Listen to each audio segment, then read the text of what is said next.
What's up, YouTube? And it's your boy Ashton Jackson, and in today's video I'm going to be giving you guys my 2-round mock draft. I'm going to be giving you guys my thought process on why I selected certain players the way I did, who I rank high, who the Dallas Cowboys might have ranked high, because again, I might value, or some of the guys in the draft community like Vaj, Sky, Foot, Takoya, everyone that does great content on the draft, your guys, Knicks, Professor O, everyone has different guys slotted in different ways. So we might rank, for example, a guy like Latu as like a top 10 player. The Cowboys might view him as like a top 20 player, whoever the case might be. So everyone has their ways in which they determine talent, and we obviously knew that from last year's draft, right? So before we get into the video, I appreciate if you guys like the video, subscribe if you're new, comment and share my video with anyone who you think will enjoy my content. So again, with the Dallas Cowboys not being too active in free agency, it was really hard for me to really stay at 24, because I wanted to stay at 24, and which I did. As you guys look up at the screen right now, I did stay at 24, but there was a lot of great talent on the board. Like, for example, when I was ready there to go pick, there was Cooper DeJean, who was the highest ranked player on the board. And in reality, if the Dallas Cowboys had, let's say they resigned Jonathan Hankins, they brought back Tyron Smith just for a year deal, like what the Jets did, bring him back on an incentivized deal. We brought back some of our depth pieces, maybe like a Dante Fowler. I think that was pretty much it. I was fine with losing Tyler Biadasz. I was fine. I've been wanting to replace him ever since 2021, so I was fine with moving on from Tyler Biadasz. Dorrance Armstrong, with that type of money he was getting, I was fine moving on from him. But I want to bring back guys like Stephon Gilmore that's still available. Jonathan Hankins left, and he basically left for nothing. He left for like a one-year deal, $2,005,000. Like, he barely left for that. Basically, what I'm saying that is that the Dallas Cowboys could have signed Jonathan Hankins if they wanted to, because again, we're in dire need of a veteran presence at the defensive tackle position. And since the Dallas Cowboys weren't so active in free agency, we have a bunch of needs that need that need addressing come April. So I looked at some of our needs and some of the players that were on the board. Jackson Powers-Johnson was available. That's who I selected with the first round selection, and the reason why I selected him was because what he was going to be able to bring for you offensively. He was going to bring that nasty attitude that we need so desperately on this offensive line. You add that in the middle of your offense, where he's able to move bodies out of the gap.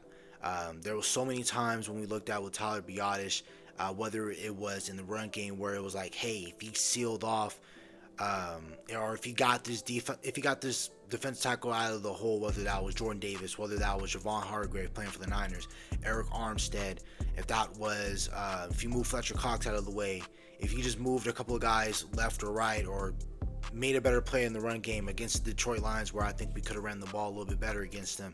Had we moved certain players out of the way, had we gone to the second level, Tony Pollard or whoever was running the ball could have gotten a lot more gains than what they actually did.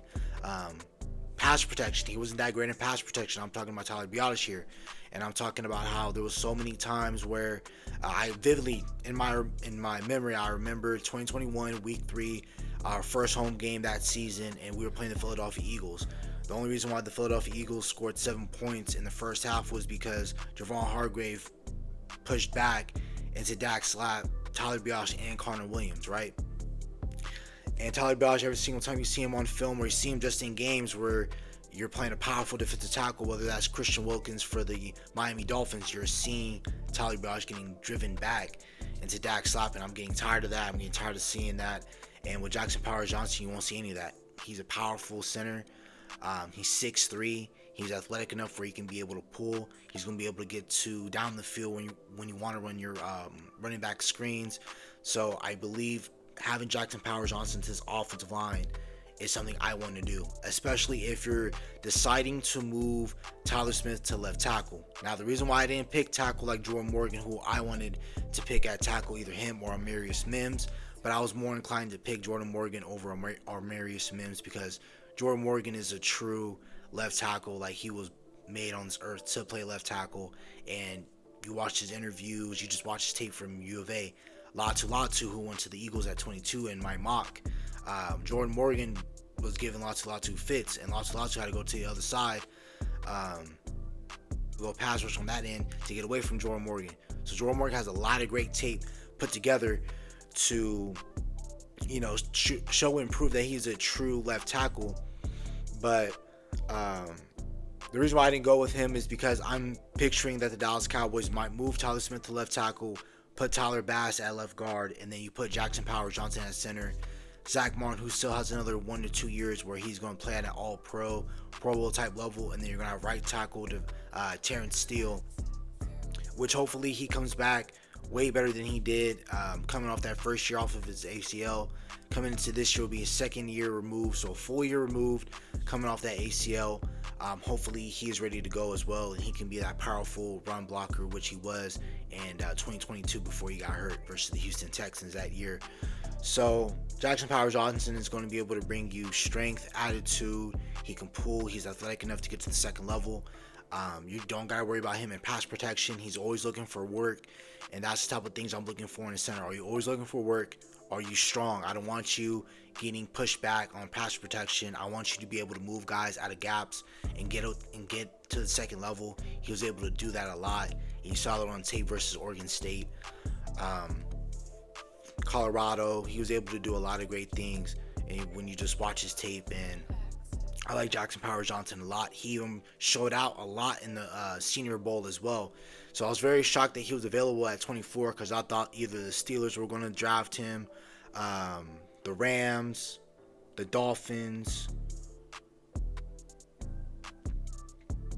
Seattle. I was looking at some of those teams that were possibly going to replace centers with Jackson Powers-Johnson, so I was really shocked that he was available at 24. So I was like, I gotta select him because we need help in that interior offensive line.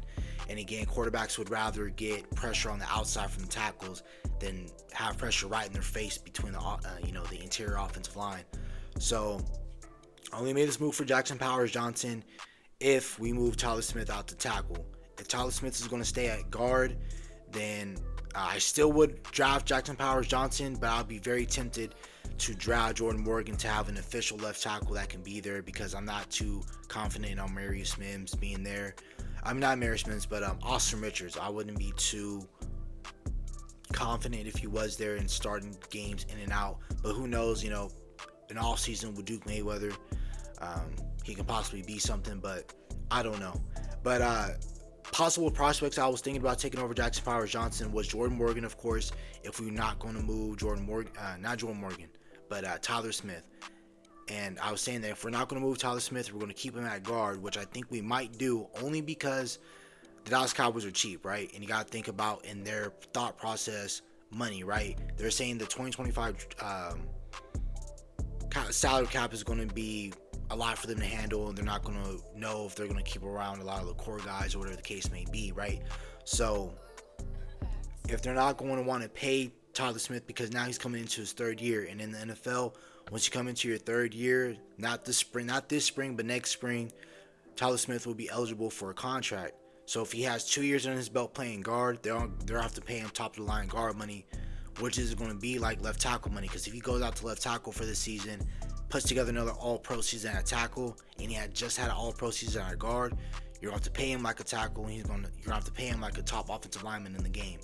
So I think the Dallas Cowboys, if they want to avoid a year or two of paying a high prioritized offensive lineman and paying left tackle money, they're probably going to be cheap keeping that guard and just draft a left tackle and don't have to worry about paying a top level tackle until 2026, 2027. So that's something they don't have to worry about. That's like cheap. I'm thinking about cheap ways. I'm thinking about how manipulative that the Dallas Cowboys can be.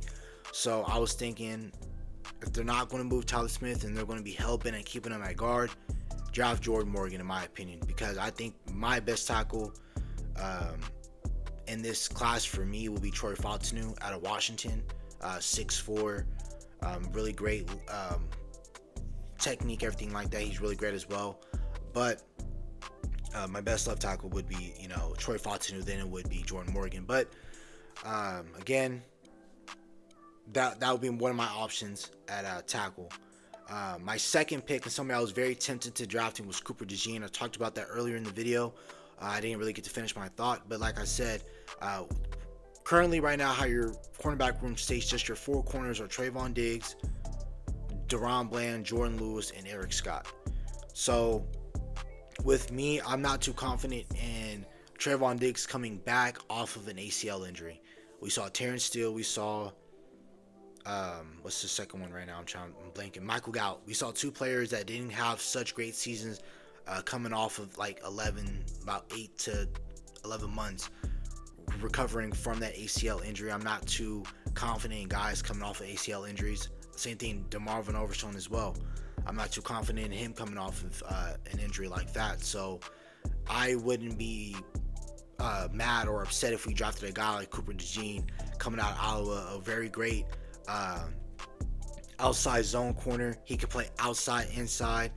He's very great in the run game, and one of the great things I like about Iowa players is that they're stingy and that they're very physical type of characters. Their leadership is off the charts. They're very great guys and they're very great football players. So I think having a guy like Cooper DeJean in this locker room, leading or not leading, but being one of your leaders in the secondary would be very great. I view him as a corner. I know a lot of times people like to stereotype corners, like Cooper DeJean, and try to place him as a safety. No, he can play corner. He's very good on the outside. He's very good in the slot. He can tackle. He's very, very good. And I really like what Cooper DeJean brings to a football team. And that was a very good snag by the 49ers in my mock simulation. But I was very tempted to draft Cooper DeJean because, like I already said before, earlier in the video, he was the highest rated player on the board. And I'm not just because he was the highest rated player on the board, but if you just look at his tape and look what he brings to a defense, having him, having Deron Bland, and then having Jordan Lewis as your first three corners just to slowly bring back Trayvon Diggs. I'm not trying to throw Trayvon Diggs out there and be like, hey, tackle and play exactly like how you did in 2022, 2021. In the start of 23 before he got hurt. I'm not expecting him to be like that, and you wouldn't be so much in a rush to bring him back if you brought in a guy like Cooper DeJean, a ball hawk, everything like that, a very good shutdown corner. I really like Cooper DeJean. Edge for me is a sneaky need that a lot of people are not really talking about. Again, yes, we do have Chauncey Golston, we have Junior Fehoko, we have Sam Williams. Those are guys that you're all betting on to be something. We have no definite edge rushers outside of Micah and D-Law. So again, you're depending on a third-year guy like Sam Williams who hasn't shown you something consistently week in and week out that he can be your starter defensive end and that he can replace a guy like Dante Fowler, Dorrance Armstrong, and be your four-down defensive lineman. He hasn't shown you that. He's been a knucklehead off the field. He's put together really great tape. He's a really great physical player. Like I said, nothing is wrong with him from the neck down. It's everything from the neck up that he has to get better at. He's undisciplined, and I just think he needs to get his act together. But I think he can very much turn it around and be a very great NFL player. But nothing is guaranteed in this league. So I was thinking about getting Darius Robinson, who's very great in the run game, can pass rush. Jerzon Newton, Illinois defensive tackle. You got to help out Osa Odigizua. You have to have another person that can pass rush and stop the run. I think you can get that out of Jerzon Newton. Byron Murphy got selected to pick after us by the Green Bay Packers, who eliminated us in the first round. But again, Byron Murphy would have been nice as well. Kool-Aid McKinstry was nice. Adonai Mitchell. Adding another wide receiver to this core is what you need to do. Wide receiver is a need, but we have too many needs, and that was my problem. I wanted to trade back, and I believe the only two teams I wanted to trade with me was the Baltimore Ravens, and I want to say the Arizona Cardinals wanted to trade with me, but I for sure know it was the Baltimore Ravens that were at 30. So again, I could have moved down 6 spots, and I still would have been fine with a guy like Donnie Mitchell or Darius Robinson, Cooper DeJean if he was still available, because I don't know what the Baltimore Ravens were particularly looking up to trade for. Maybe it was a Donnie Mitchell or some sort of receiver that was available, or maybe it was an offensive tackle because they did let go of Morgan Moses and they gave him back to the New York Jets, so they could have been looking for a right tackle like Amarius Mims. So I don't know what they were too much looking for. Now I'm going to talk about my second round pick, and that's Junior Colson, a true 6'3" Mike linebacker that can come into your defense and provide something that we haven't had in a very long time. He's great in his coverage. He's great in the run game. He's a very high IQ player. And for you to be that middle of that championship defense that he was at Notre Dame, not Notre Dame, my bad, excuse me, Michigan. Got to put respect on Michigan's name. They did win a national championship. And for you to be in the middle of that, he's very great with his hands. He's not letting guys get up in his pads when it's time to engage in run blocking. He's smart. He can shoot the gaps. This is definitely a guy that if he's available in the second round at 56, which will be very tough, because again, if you're looking at linebackers like Peyton Wilson, Edgerrin Cooper, don't forget Cooper ran like a 4.4 in the draft. Peyton Wilson for sure. I remember him running a 4.44 in the draft, and both of those guys being 6'2", 6'3", and above. You're going to have to drop those guys in the first round, really, because Peyton Wilson's not going to last till 56, and damn sure not Edgerrin Cooper. He's not going to make it to 56.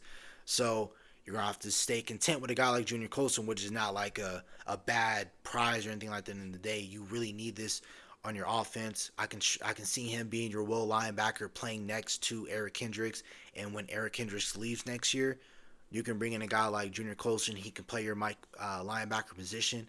But again, we all know that Mike, or not only Mike linebacker, but just the position in general, linebacker is what we need, and we desperately need that in this defense. And like I said, I think you already have a playmaker at the front line with DeMarcus Lawrence and for sure Michael Parsons. Michael Parsons is your playmaker. Second level, you're thinking about your cornerback position. You got Trayvon Diggs. You got Deron Bland, playmakers, right? You got playmakers in the secondary. The only thing that we do need to add to this defense, and that's what always has great defense and great generational defenses, always had a great linebacker. You think about all the great defenses that are playing in today's game. Defense you grew up watching, whether that was the 2000 Ravens, the 02 Buccaneers, the Giants defenses. You think about the 90s Cowboys with Ken Norton. You're thinking about the 70s Steel Curtain defense with Jack Lambert and with Hammond, those boys. You got to think about it. Great defenses, had great linebackers, and that's what we need. Bring in Junior Colson. I know some guys are weary of Michigan players, but he's a finished product, and not a finished product, but he's a really great product coming out of the draft, and this is what we need right now. And you pair him up with Mozzie Smith, you pair him up with Eric Kendricks, you got Michael Parsons, you got D-Law, you got really great playmakers at corner. You really need a guy, a true 6'3" linebacker who can stop the run, a very high Q type of player, and again, he brings attitude, and this isn't a guy you have to really too much worry about being pro ready. Again, you're playing for a pro-style type of defense in Michigan.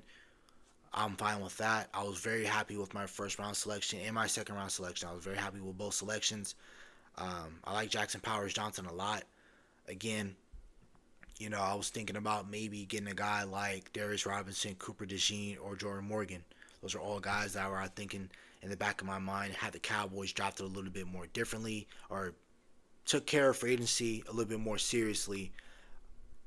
I could have selected BPA and gone, maybe Cooper DeJean, right? And maybe help out that secondary even more and make that even more of a lethal room, So that's about it for the video. Hope you guys have a nice day. Stay safe, stay blessed.